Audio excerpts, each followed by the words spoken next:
Love is blind, but betrayal has 20/20 vision. Emma sat in the corner of the VIP booth, clutching a cheap anniversary card, while her husband Ethan poured vintage Dom Perignon for another woman right in front of her. He didn't just cheat, he laughed. He called Emma a bore, a placeholder, and a woman with zero future. He thought she was just a broke orphan he had graciously married. He didn't know that the phone in her pocket was connected to the CEO of Sterling Global, the very company that owned his career. And he certainly didn't know that the broke orphan was actually the sole heiress to a $40 billion empire. Ethan Caldwell was about to learn that you never mock the daughter of the devil unless you're ready to burn. The Crystal Chandelier at Le Jardin, New York's most exclusive French restaurant, cast a fracturing light over table 42. It was a table reserved for lovers tucked away in a velvet-draped alcove. Emma Caldwell sat alone. She checked her watch, a modest, leather-strapped analog piece that had seen better days. 8:15 p.m. Ethan was 45 minutes late. She smoothed the fabric of her dress. It wasn't designer. It was a soft, cream-colored dress she had bought off the rack at Macy's specifically for tonight, their 5th wedding anniversary. She had saved for 3 months to afford this dinner. Ethan's startup Nexus Tech was supposedly struggling, and she had been working double shifts at the library to keep their apartment afloat while he networked. "Madam," the waiter asked, his voice dripping with pity. "Would you like to order an appetizer while you wait?" "No, thank you," Emma said softly, offering a polite smile. "He's just busy. He'll be here." At 8:30 p.m., the heavy oak doors swung open. The restaurant went silent for a heartbeat. Ethan walked in. He looked magnificent in a bespoke charcoal suit, his hair gelled back with the arrogance of a man who believed the world owed him applause. But he wasn't alone. Hanging on his arm, wearing a red silk dress that cost more than Emma's annual salary, was Jessica Vance. Jessica was the VP of marketing at Ethan's firm, a woman Emma had been told not to worry about. A woman who was just one of the guys. Emma's heart hammered against her ribs like a trapped bird. She stood up halfway, her knees trembling. "Ethan!" Ethan didn't rush over. He didn't look guilty. He strolled toward the table with Jessica laughing at something he'd whispered, her hand resting possessively on his chest. "Sit down, Emma," Ethan said as they arrived. He didn't kiss her. He didn't say happy anniversary. He pulled out a chair, not for Emma, but for Jessica. Jessica sat down, smoothing her red silk, and looked at Emma with a shark-like grin. "So this is the famous Emma. Ethan talks about you, occasionally." "Ethan, what is going on?" Emma asked, her voice barely a whisper. "It's our anniversary." "I know what day it is," Ethan snapped, signaling the waiter. "Bottle of the 98 Cristal, and bring us sparkling water for my wife. She gets headaches with alcohol." He looked at Jessica and winked. Plus, she wouldn't know the difference between Cristal and sparkling cider anyway. Jessica let out a high, tinkling laugh that sounded like glass breaking. "Oh, stop it. You're terrible. Don't be mean to the help." She covered her mouth, feigning shock. "Oops. I mean the wife." Emma felt the blood drain from her face. The humiliation was physical, a sharp pain in her chest. "Why is she here, Ethan?" Ethan leaned back, swirling his empty glass. "Because, Emma, I needed a celebration that matched my status. Nexus Tech just landed the preliminary contract with the Sterling Global Group. Do you know what that means? It means I'm going to be rich, filthy rich." He looked at Emma with cold, dead eyes. "And let's be honest, babe, You're small time. Your coupon clipping and leftover pasta. Jessica is 5-star dining. She fits the life I'm stepping into. I supported you, Emma said, her voice shaking, but gaining a strange, cold edge. When you couldn't pay the server fees, I paid them. When you needed a suit for your first pitch, I sold my mother's locket. Ethan laughed. It was a cruel barking sound. And I appreciate the charity, really. But look at you. He gestured vaguely at her cream dress. You look like a school teacher from the Midwest. I need a queen, not a maid. Jessica reached across the table and stroked Ethan's hand. He's trying to say he's outgrown you, sweetie. It's natural. Survival of the fittest. Ethan pulled a velvet box from his pocket. Emma's breath hitched. Was this an apology? A twisted joke. He opened it. Inside sat a diamond bracelet, thick and glittering under the chandelier lights. He slid it across the table, onto Jessica's wrist.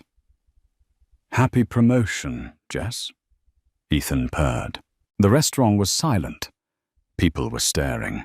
The waiter looked ready to pass out from second-hand embarrassment.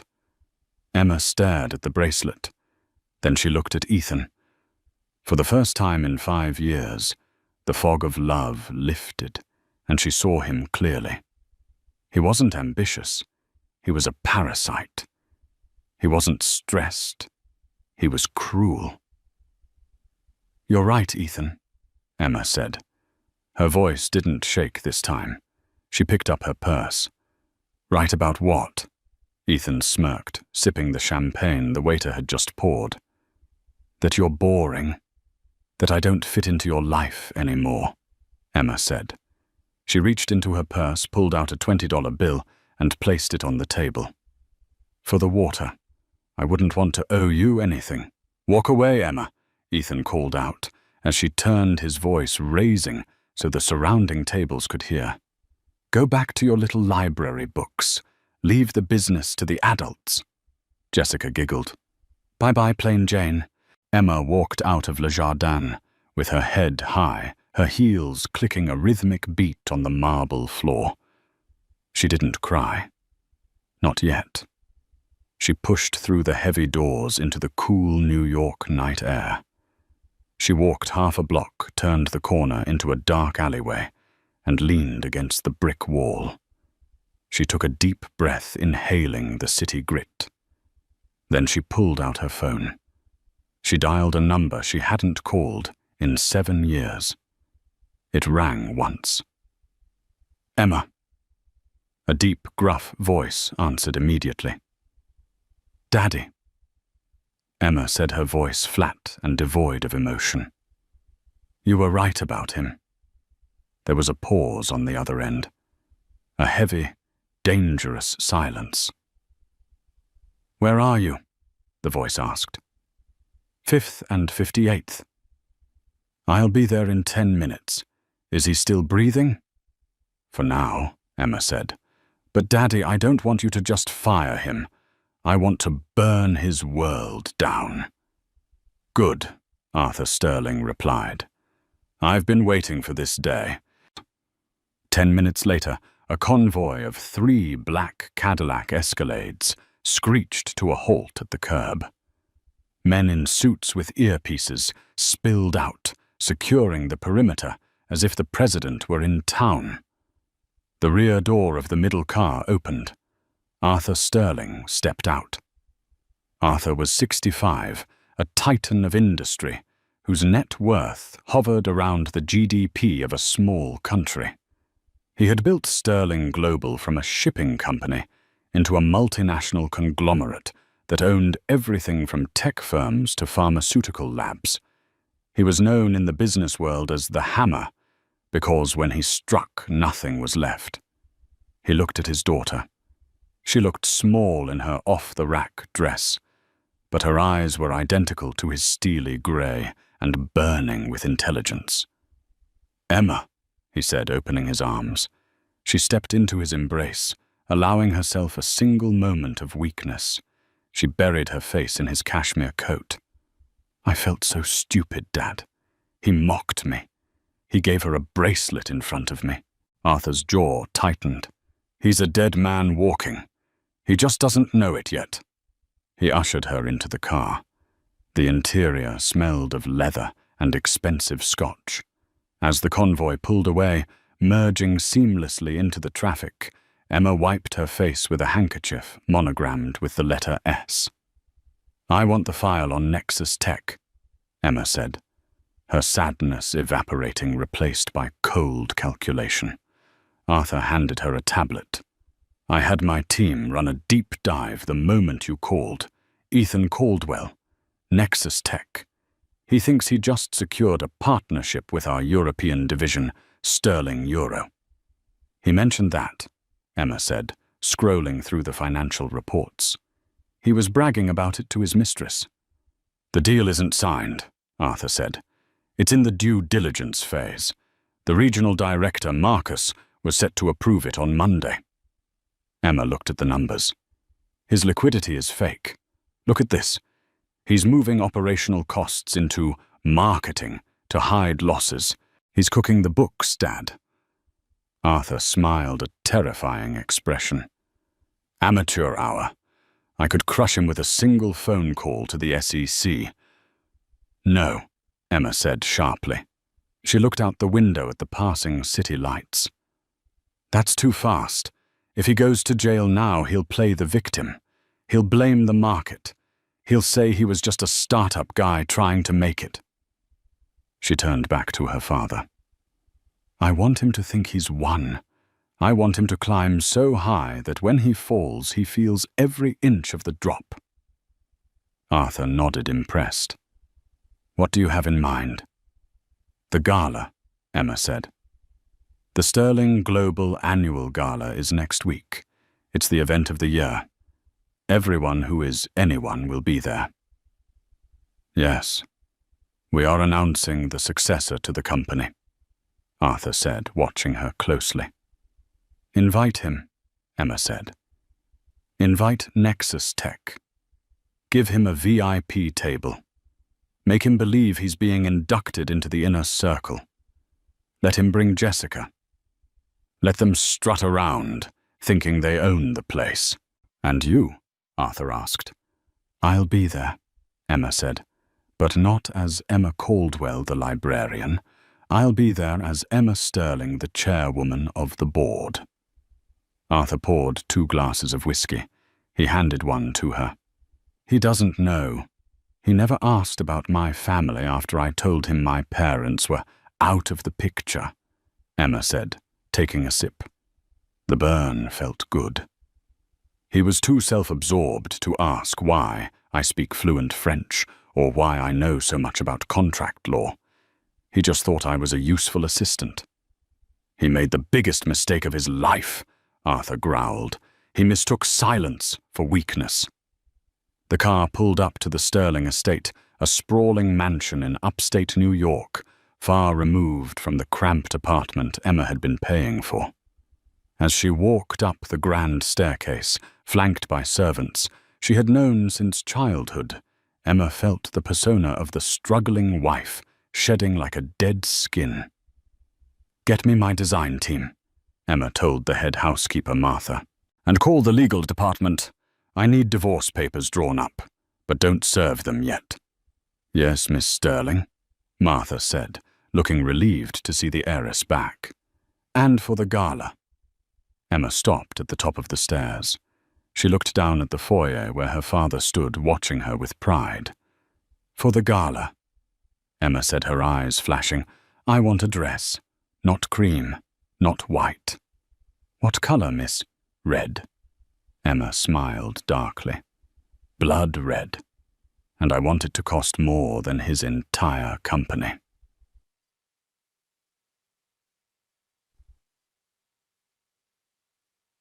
Meanwhile, at the apartment, Ethan kicked the door open, laughing as he stumbled in with Jessica.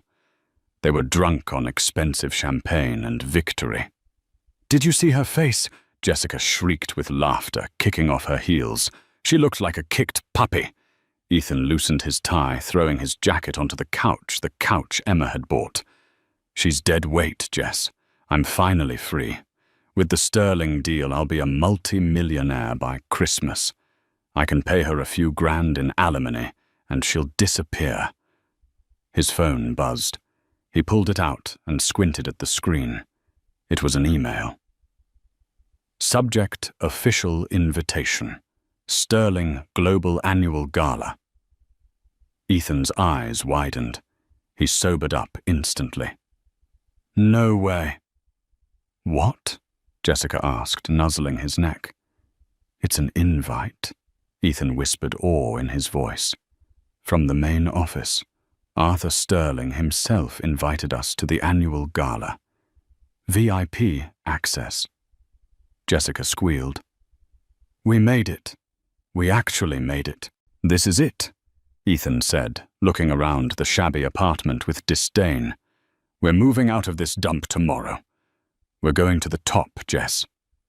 He didn't notice that the picture frame on the mantelpiece, a photo of him and Emma from their wedding day, had fallen face down. He didn't notice and he didn't care. He had no idea that the invitation wasn't a golden ticket. It was a summons to his execution. The morning sun hit the dirty windows of the apartment in Queens, illuminating the dust motes dancing in the air. Ethan woke up with a pounding headache, the stale taste of expensive champagne and regret coating his tongue. He rolled over instinctively, reaching out. Emma, water, he croaked, eyes still closed. His hand hit the cold, empty mattress. He blinked, sitting up. The apartment was silent. Usually by 7:00 a.m., the smell of brewing coffee and toast filled the small space. Emma would be ironing his shirt, humming softly, ensuring his life ran with invisible efficiency. Today there was nothing. Emma, he called out, annoyance creeping into his voice. He stumbled out of bed, kicking a discarded high heel Jessica's that was lying in the hallway. He walked into the kitchen. The sink was full of dirty dishes from 2 days ago. The coffee pot was cold. He went to the bedroom closet. It was half empty. Her side, usually packed with her modest, sensible clothes, was bare. No note, no dramatic letter, just empty hangers rattling in the draft from the AC unit. Childish, Ethan muttered, grabbing his phone. He saw 3 missed calls from his landlord about the rent, but he swiped them away. He dialed Emma. The subscriber you are calling is not available. Fine, he sneered at the phone. Go cry to your friends. See if I care. He didn't know it, but Emma wasn't crying. 30 miles away in the north wing of the Sterling estate, Emma was standing before a floor-to-ceiling mirror. The woman reflecting back at her was unrecognizable from the person who had sat at table 42 the night before. 3 stylists hovered around her. Her hair, usually tied back in a messy bun, was being treated with oils and blown out into a sleek, dark cascade that framed her face like a shield. Arthur Sterling sat in a leather armchair behind her, watching with a grim satisfaction. Beside him stood Marcus Blackwood, the director of operations for Sterling Global, a man known in the industry as the Undertaker, because he buried companies that crossed the Sterlings. The divorce papers are drafted, Marcus said, his voice smooth and low. Do we serve him at his office? Emma turned. She wasn't wearing the cream dress anymore. She was wearing a silk robe that whispered against the marble floor. Her eyes were cold. No, Emma said. Serving him now gives him a chance to prepare a defense. He'll try to hide assets. He'll try to play the victim in the press. She walked over to the table where a dossier on Nexus Tech lay open. She traced the financial charts with a manicured finger. Ethan thinks he's a genius, Emma said softly. He thinks he's outsmarted the market. I want him to believe he's won the lottery. I want him to sign the partnership agreement with Sterling Global before I serve him the papers." Arthur raised an eyebrow. "Why?"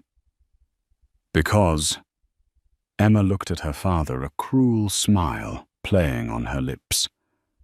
"The partnership agreement has a morality and integrity clause. Section 8. Paragraph 4.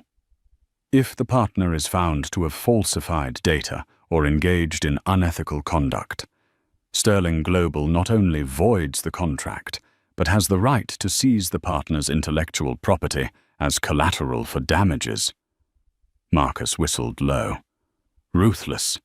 If he signs that, and then we reveal the accounting fraud—" "We own Nexus Tech," Emma finished, "and by extension we own him.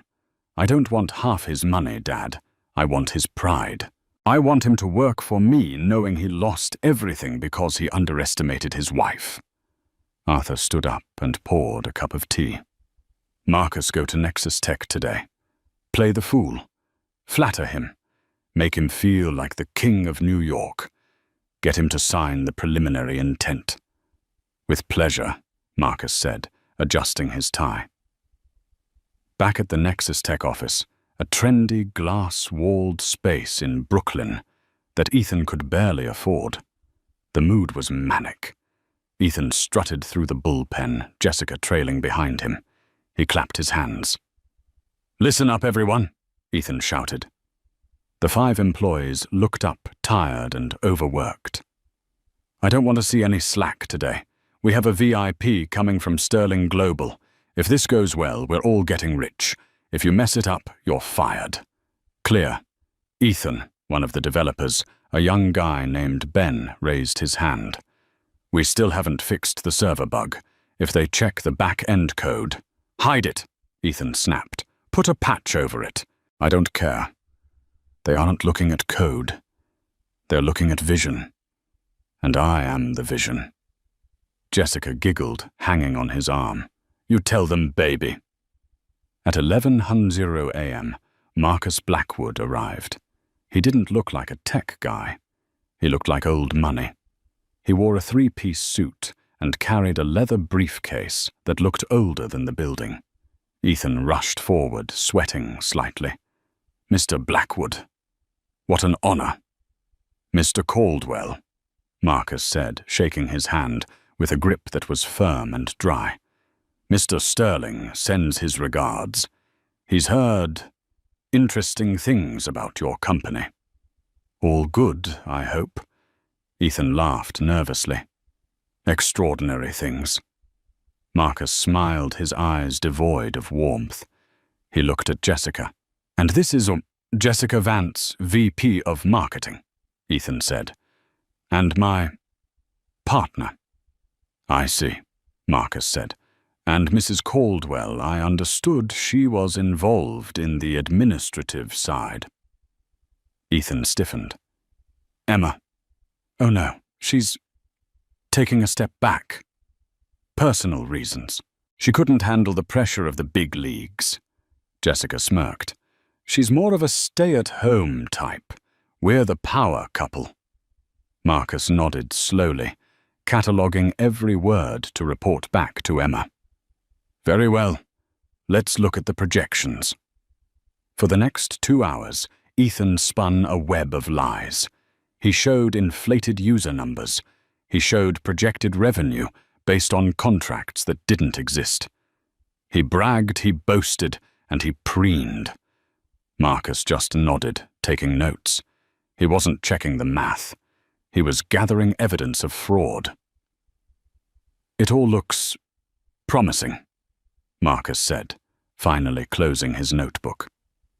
"I think we can expedite the signing to the night of the gala, a public signing on stage. Mr. Sterling loves a show." Ethan's eyes lit up. "On stage in front of everyone."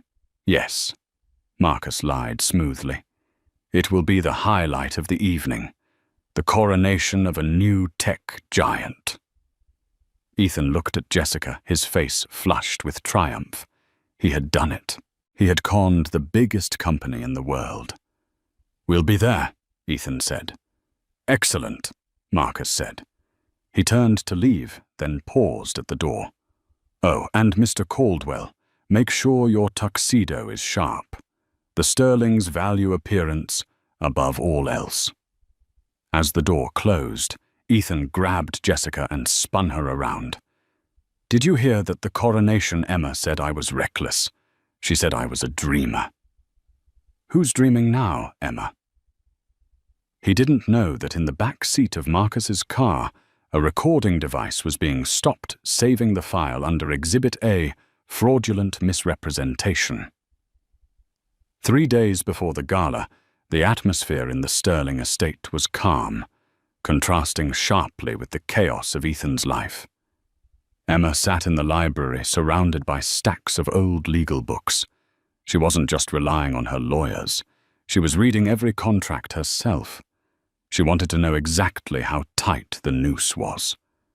Her phone buzzed on the mahogany desk.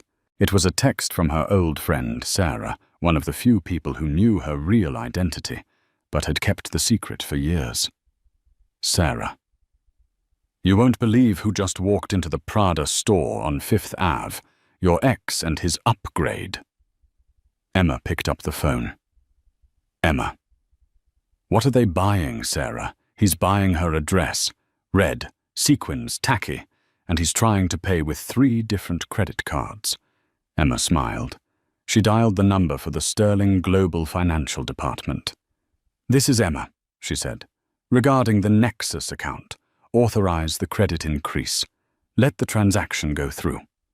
"But Miss Sterling," the accountant replied, "their risk profile is critical." "I know," Emma said, her voice icy. "Let him spend. I want him to feel rich. I want him to max out every card he has. Let him buy the rope he'll hang himself with." "Understood, miss." Emma hung up and looked at the mannequin standing in the corner of the library. On it hung her dress for the gala. It was a masterpiece of design. A custom creation by Versace, but altered to her specifications. It was a deep blood-red velvet that seemed to absorb the light. It was elegant, regal, and dangerous. It had a high slit up the leg and a back that plunged dangerously low. It wasn't a dress for a wife. It was a dress for a widow. Meanwhile, in Manhattan, Ethan was sweating at the register. "Try the Amex again," he snapped at the cashier. "Sir, it was declined," the cashier said politely. Jessica sighed loudly, looking at her nails. "Ethan, this is embarrassing." "Are we rich or not?" "We are rich," Ethan hissed. "It's just the bank's fraud protection triggered by high spending. It happens to millionaires all the time." Suddenly the machine beeped. "Approved." "See." Ethan exhaled, grabbing the bag. "Just a glitch. Come on, Jess. Let's go get Celebrate. Caviar at the Ritz." They walked out onto 5th Avenue, the wind whipping Jessica's hair. Ethan felt invincible. He had the suit, the girl, and the deal. But as the sun began to set, a nagging feeling clawed at the back of his mind. Emma. She still hadn't called. It had been 4 days. No angry texts, no begging to come back. It was unnatural. Emma was dependent on him. She had no family. She had no money. Where was she sleeping? He pulled out his phone. He needed to make sure she didn't do something stupid like show up at the gala to make a scene. He couldn't have his boring ex-wife ruining his coronation. He dialed her number again. This time it rang. 1 ring. 2 rings. "Hello." The voice was Emma's, but it sounded different. It wasn't the soft, hesitant voice he was used to. It was clear, crisp, and echoing slightly as if she were in a large, empty room. "Emma," Ethan barked, putting on his authoritative husband voice. "Where the hell are you? Do you know how inconvenient this has been?" "Hello, Ethan," she replied. She sounded bored. Don't hello Ethan me. I've been worried sick, he lied. Look, I know you're hurting. I know you're jealous. But you need to sign the papers. I sent a PDF to your email. I haven't checked my email, she said. I've been busy. Busy doing what, shelving books? Ethan laughed cruelly. Listen to me. Saturday night is the Sterling Gala. I am going to be on stage. It is the biggest night of my life. I know, Emma said. Good, so I am warning you.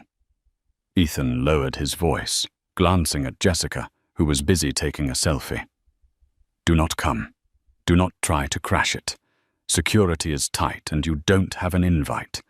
If you show up trying to cry or beg, I will have you thrown out. I don't want you embarrassing me. There was a long silence on the other end. Then a sound Ethan didn't expect. Emma laughed. It wasn't a bitter laugh. It was a genuine, amused chuckle.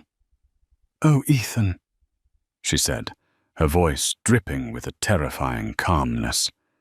You don't have to worry about me crashing the party. Good, Ethan said, unsettled by her tone. I won't be at the gate, Emma continued, and I won't be crying. But Ethan, what? Make sure you smile for the cameras, she whispered. History remembers the fall much better than the climb. Click. She hung up. Ethan stared at the phone. A chill ran down his spine despite the warm evening. Crazy, he muttered, shaking it off. She's just trying to scare me. He turned to Jessica, forcing a smile. She's out of the picture. Let's go. The night of the gala. Saturday arrived with a storm. Rain lashed against the windows of the Plaza Hotel, where the Sterling Gala was being held in the grand ballroom. Limousines lined up for blocks. The paparazzi were out in force flashes, popping like lightning. Ethan and Jessica stepped out of their rented limo. Ethan adjusted his bow tie. Jessica smoothed her red sequin dress, which compared to the haute couture around them, looked a little too bright, a little too cheap. Name? The security guard at the VIP entrance asked, checking a clipboard. Ethan Caldwell, Ethan said loudly, CEO of Nexus Tech. I'm a guest of Arthur Sterling. The guard paused. He ran his finger down the list. He stopped. He looked up at Ethan, then at Jessica. A strange look crossed his face, something like pity. Right this way, Mr. Caldwell, the guard said, unhooking the velvet rope. You have a reserved table. Table 1. Table 1. Jessica grasped his arm. Ethan. That's the front.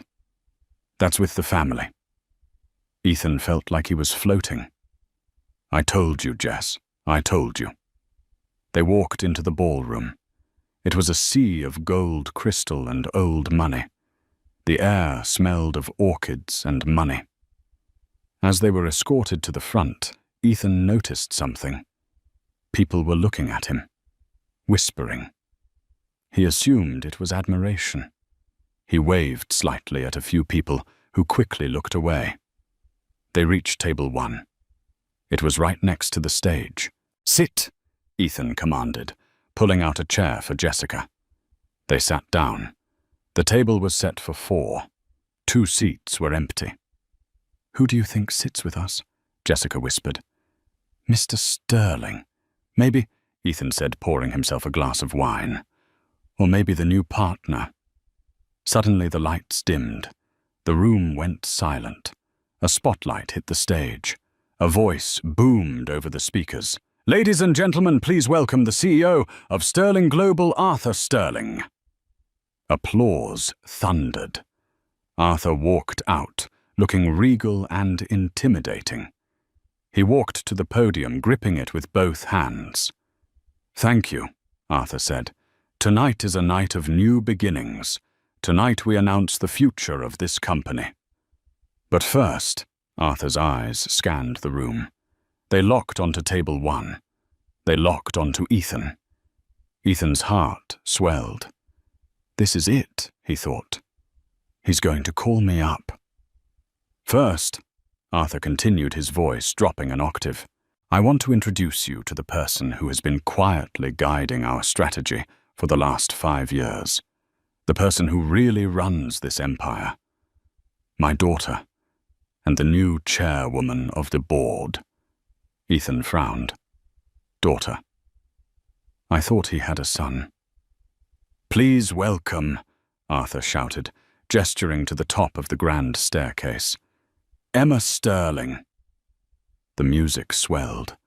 The spotlight swung to the top of the stairs. Ethan froze. The glass of wine slipped from his hand and shattered on the floor. At the top of the stairs stood a woman. She was wearing a blood-red velvet dress that clung to her curves like liquid fire. She wore diamonds around her neck that cost more than Nexus tech. Her hair was sleek, her makeup sharp and fierce. It was Emma. His Emma. The woman who clipped coupons. The woman who made him pasta. She didn't look down at her feet. She looked straight ahead. She began to descend the stairs, every step a drumbeat of doom. The crowd applauded wildly. Jessica gasped, her hand flying to her mouth. That's your wife." Ethan couldn't breathe. He couldn't speak. He watched as Emma reached the bottom of the stairs. She walked through the crowd, the sea of people parting for her. She walked straight toward table 1. She didn't stop until she was standing right in front of Ethan, who was paralyzed in his chair. The room went quiet, sensing the tension. Emma looked down at him. Her eyes were hard as diamonds.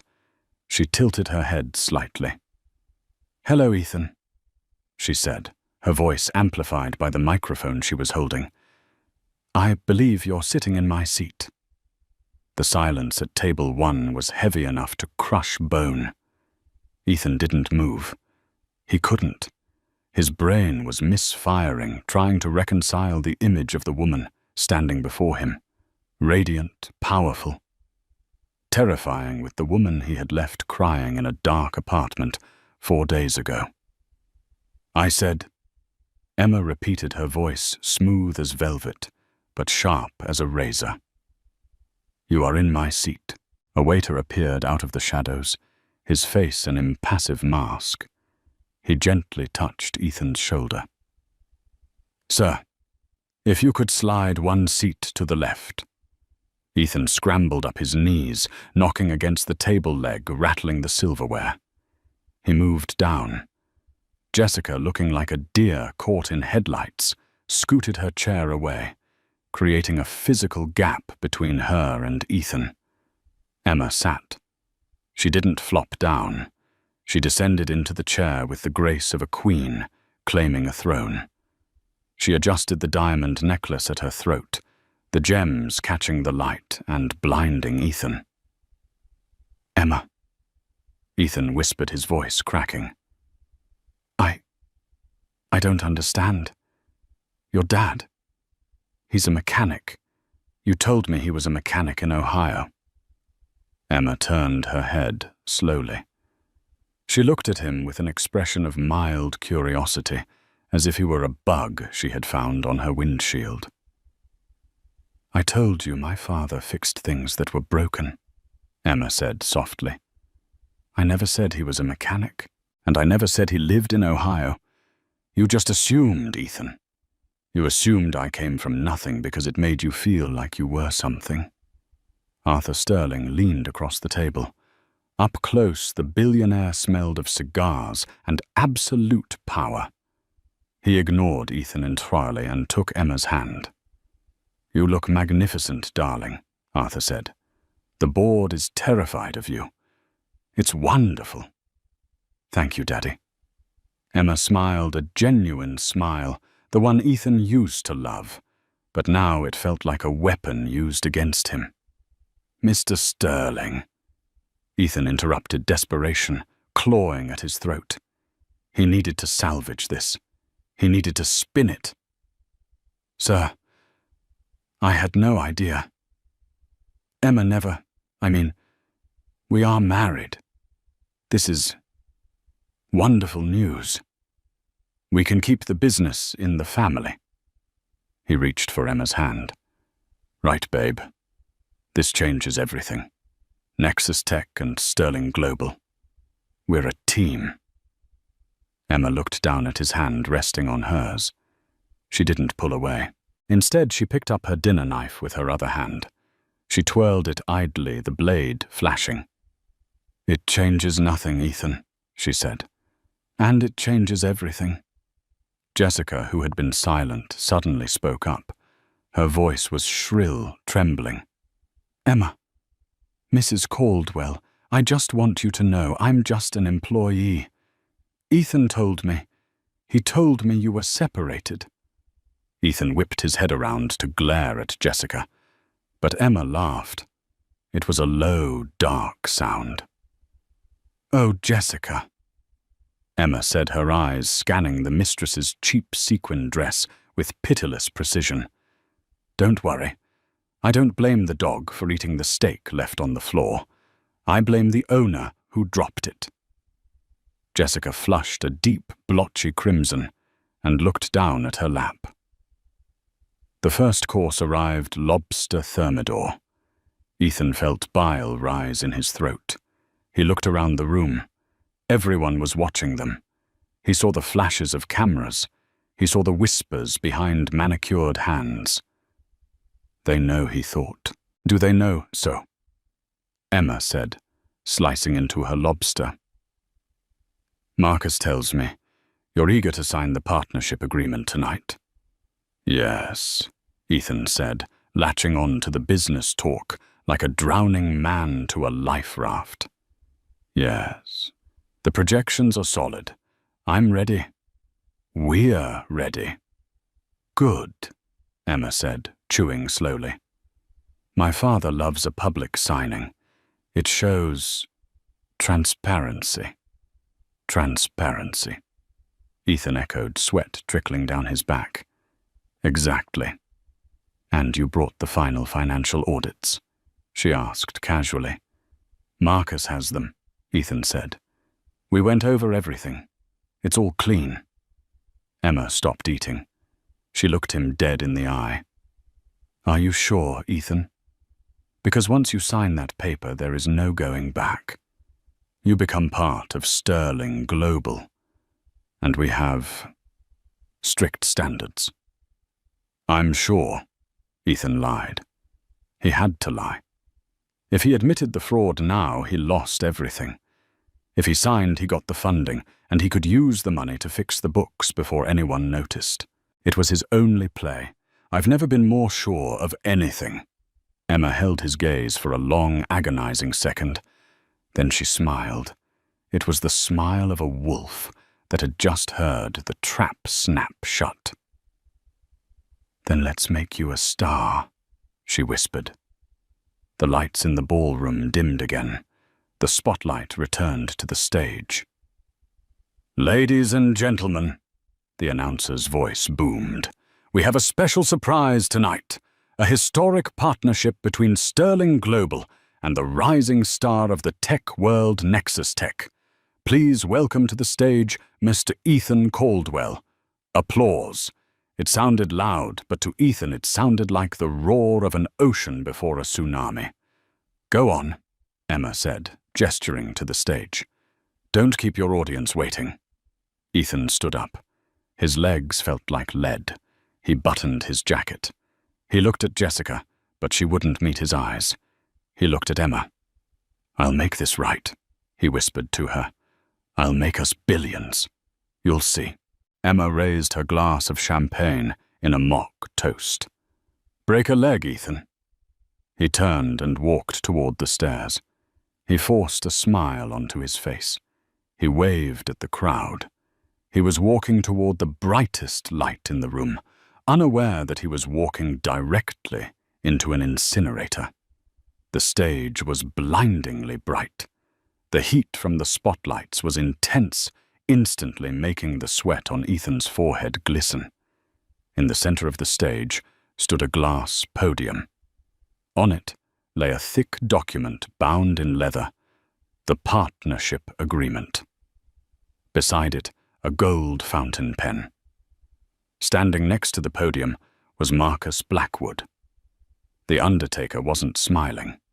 He stood with his hands clasped behind his back, looking like a judge waiting to deliver a death sentence. Ethan walked up to the mic. He tapped it.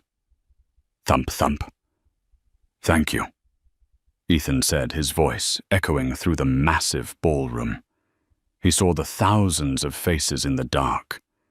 He saw table 1, front and center. Emma was watching him, her chin resting on her hand, looking like a spectator at a Roman Colosseum awaiting the lions. "This is a dream come true," Ethan continued, gaining a little confidence. The lie came easily now. "At Nexus Tech, we believe in the future. We believe in integrity. And with Sterling Global, we will change the world." He turned to Marcus. "Where do I sign?" Marcus gestured to the open page. "Right there, Mr. Caldwell, beside the seal." Ethan picked up the gold pen. It was heavy.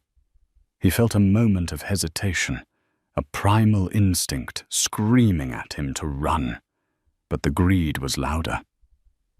The thought of the millions, the power, the validation. It silenced the warning. He pressed the nib to the paper. The ink flowed black and permanent. Ethan Caldwell. He signed it with a flourish. "Done." Ethan grinned, capping the pen. "We're partners." The room applauded politely. But the music didn't start. The lights didn't come up. Instead, the massive screen behind the stage, which had been displaying the Sterling Global logo, flickered. It turned black. Then a spreadsheet appeared. The crowd murmured. Ethan turned around, confused. "What is that? Is that part of the presentation?" He squinted. The text was huge. Nexus Tech. Internal ledger. Real versus investor ledger. Fabricated. Ethan's blood turned to ice. A second image appeared. It was an email chain. From Ethan Caldwell to head of accounting. Subject: hide the losses. Body: move the operational debt to the marketing budget. Sterling's people won't check deep enough. We just need the signature. Once the check clears, we patch the hole. A gasp ripped through the ballroom. It was a collective intake of breath from New York's elite. Ethan spun around to face Marcus. "Stop it! There's a mistake. Turn it off." Marcus stepped up to the microphone. He didn't shout. He spoke with a calm, deadly precision. "Ladies and gentlemen," Marcus said, "at Sterling Global we take due diligence very seriously. Tonight was not a partnership ceremony. It was a public audit." Ethan grabbed the mic. "This is a lie." "My wife, Emma, tell them." He pointed frantically at table 1. Emma stood up. She didn't need a microphone. She walked to the edge of the stage, looking up at him. The room fell deathly silent to hear her. "I am not your wife, Ethan," she said clearly. "I am the chairwoman of the company you just tried to defraud." Marcus continued reading from a tablet. "Mr. Caldwell, 5 minutes ago, you signed the partnership agreement. Section 8, paragraph 4, states that if the partner has knowingly provided false data, they forfeit all intellectual property and assets to Sterling Global as restitution for attempted corporate espionage and fraud." Marcus looked at Ethan. "You didn't just sign a partnership, Ethan. You signed a confession, and you signed over your company. Nexus Tech now belongs to us." "No." Ethan backed away, shaking his head. "You can't." "I'll sue you." "With what money?" Emma asked from the floor, her voice carrying. "You maxed out your credit cards on a dress for your mistress. Speaking of..." Ethan looked at table 1. Jessica was gone. Her chair was empty. She had fled the moment the email appeared on the screen. "She left you, Ethan," Emma said, "just like you tried to leave me." But she was smarter. She ran before the police arrived. "Police!" Ethan squeaked. From the wings of the stage, 4 officers in NYPD uniforms emerged. They weren't the hotel security. They were the real deal. Ethan looked for an exit. The stage was too high to jump. The audience was a wall of judgment. "Ethan Caldwell," one of the officers said, stepping into the spotlight. "You are under arrest for securities fraud, embezzlement, and grand larceny." Ethan felt the cold steel of handcuffs snap around his wrists. The wrists that had poured champagne for another woman just days ago. As they marched him across the stage, he looked down at Emma one last time. "Why?" He screamed, tears finally streaming down his face, ruining his makeup, ruining his facade. "Why did you do it like this? Why didn't you just divorce me?" Emma watched him, her face impassive, beautiful and terrible. "Because Ethan," she said, her voice cutting through the sobbing of the man she once loved. "You wanted a spectacle. You wanted to be big. You wanted everyone to know your name." She gestured to the thousands of people watching, to the cameras live streaming his arrest to the world. "Now they do." She turned her back on him and sat down. "Waiter," Emma said calmly, signaling the stunned staff. "Please bring the champagne. We have a new acquisition to celebrate." As Ethan was dragged out the side exit, kicking and screaming, the orchestra began to play a waltz. Emma picked up her glass. Her father clinked his against hers. "To the future," Arthur said. "To the truth," Emma replied. She took a sip, the bubbles tasting like victory. But deep down beneath the diamonds and the velvet, a small part of her heart finally let go of the past, watching it get hauled away in the back of a squad car. She was free, and she was terrifying. 6 months later, the fluorescent lights of the visitation room at the Federal Correctional Institution in Otisville buzzed with a low, irritating hum. It was a stark contrast to the crystal chandeliers of Le Jardin, or the warm glow of the sterling gala. The air here smelled of bleach and despair. Emma sat on a metal stool, her posture perfect. She wasn't wearing the blood-red dress of the Avenger, nor the cream dress of the victim. She wore a sharp, navy blue power suit, tailored to within an inch of its life. On her wrist sat a Patek Philippe watch, simple understated, and worth more than the house she and Ethan used to rent. The heavy steel door buzzed open. Ethan shuffled in. The change was shocking. The man who had strutted into the restaurant 6 months ago demanding Cristal champagne was gone. In his place was a man who looked hollowed out. His once styled hair was buzzed short and graying at the temples. His bespoke suit was replaced by a drab, ill-fitting jumpsuit. His arrogance had been stripped away, leaving only a raw, nervous energy. He sat down opposite the glass partition. He picked up the phone. His hands were shaking. "Emma," he breathed. His voice was raspy. "You came." Emma picked up her receiver. "Hello, Ethan." "I knew you would come," Ethan said, a desperate light flickering in his eyes. "I knew you wouldn't leave me in here. It's all a misunderstanding, right? The lawyers, my public defender is an idiot, but you have the best lawyers. You can get me out." Emma watched him, her expression unreadable. It was fascinating in a morbid way to see how his delusion protected him. He still believed he was the main character of the story. "I didn't come to get you out, Ethan," Emma said calmly. "I came to close the account." She slid a manila envelope through the slot at the bottom of the glass. Ethan stared at it. "What is this, an appeal strategy?" Divorce papers, Emma said, and a non-disclosure agreement. Ethan recoiled as if slapped. Divorce now. Emma, I'm facing 10 years. For fraud. I didn't even commit well, not really. It was accounting tricks. Everyone does it. Not everyone gets caught trying to swindle their wife's father, Emma corrected him. The DA has a mountain of evidence, Ethan. The emails you sent, the ones Marcus recovered, they prove you planned to embezzle the investment money to pay off personal debts. Debts you incurred trying to impress a woman who isn't even here visiting you. Ethan flinched. Jessica, she'd testify against me.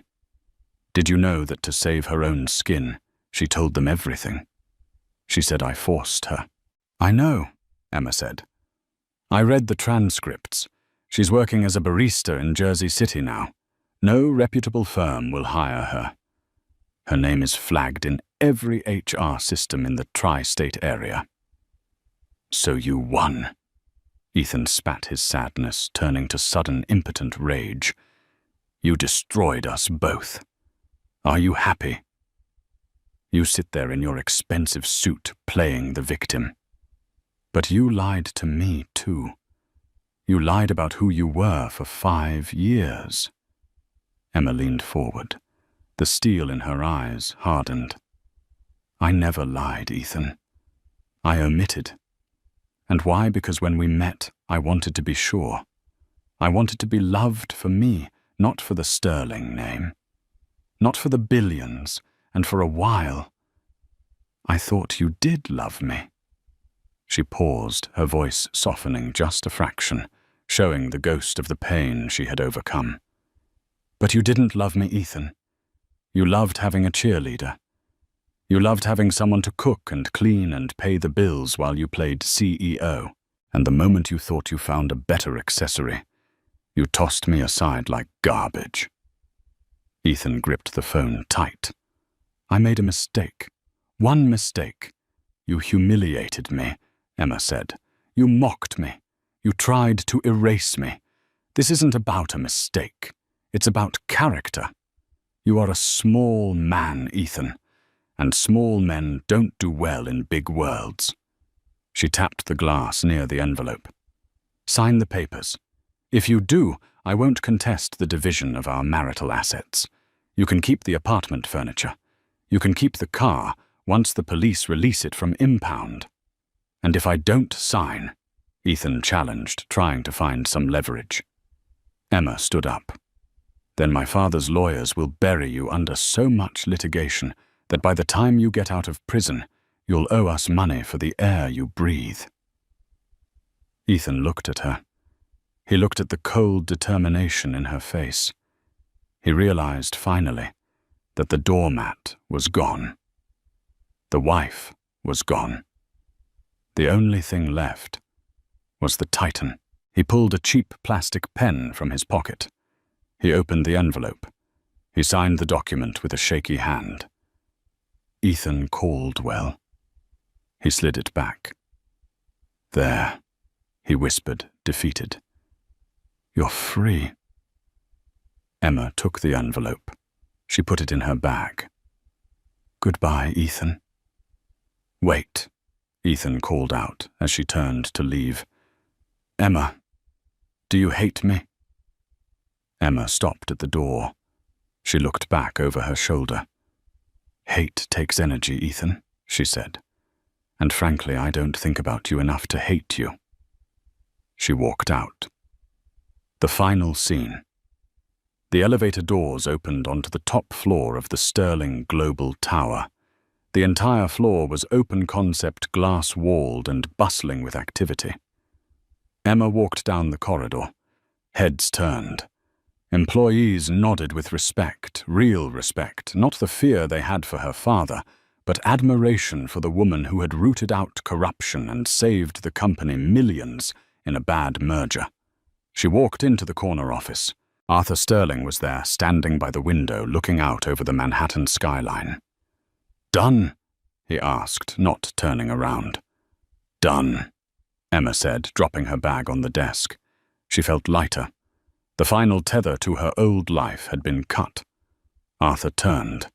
He looked older, tired, but proud. The board voted this morning. They want you to take the lead on the European expansion. It means moving to Paris for a year. Emma walked to the window. She looked down at the city. Somewhere down there in the grid of streets was the restaurant where her heart had been broken. Somewhere down there was the apartment where she had cried. But from up here, everything looked small, manageable. Paris, Emma mused. I think I'd like that. Marcus is asking if we should release a statement about the divorce, Arthur said. The press is still hungry for details. No, Emma said firmly. Let them starve. The story isn't about him anymore. It's about us. It's about what we build next. She turned to her father. I don't want to be the scorned heiress in the tabloids, Dad. I want to be the CEO who doubled our stock price. Arthur smiled, clapping a hand on her shoulder. That's my girl. Emma looked at her reflection in the glass. She saw the strength in her own jawline. She saw a woman who had walked through fire and come out refined like gold. She reached into her pocket and pulled out a crumpled piece of paper. It was the receipt from Le Jardin. The last thing she had kept. From that night. She walked over to the shredder by her desk. She fed the paper into the machine. The whirring blades sliced the memory into confetti. She wasn't Emma Caldwell, the struggling wife. She wasn't even just Arthur Sterling's daughter.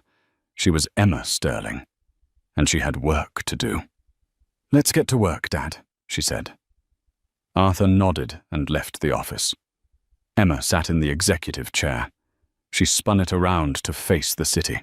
The sun was setting, painting the sky in hues of purple and gold, and yes, a touch of red. She smiled. It was going to be a beautiful tomorrow, and that, my friends, is how the Queen took her crown back. Ethan Caldwell learned the hard way that when you mistreat someone because you think they're weak, you might just be poking a sleeping lioness. He chased the glitter of gold and lost the diamond he had at home. Emma didn't just get revenge. She got justice, and more importantly, she found herself. It's a reminder to us all loyalty is rare. If you have someone who sticks by you when you have nothing, you treat them like royalty. Because you never know who they might really be or who they might become.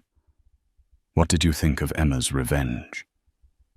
Was leaving him in prison too harsh, or did he get exactly what he deserved? I want to hear your thoughts in the comments below. If you enjoyed this story of drama karma and sweet revenge, please smash that like button. It really helps the channel. And don't forget to subscribe and hit the notification bell so you never miss the next story.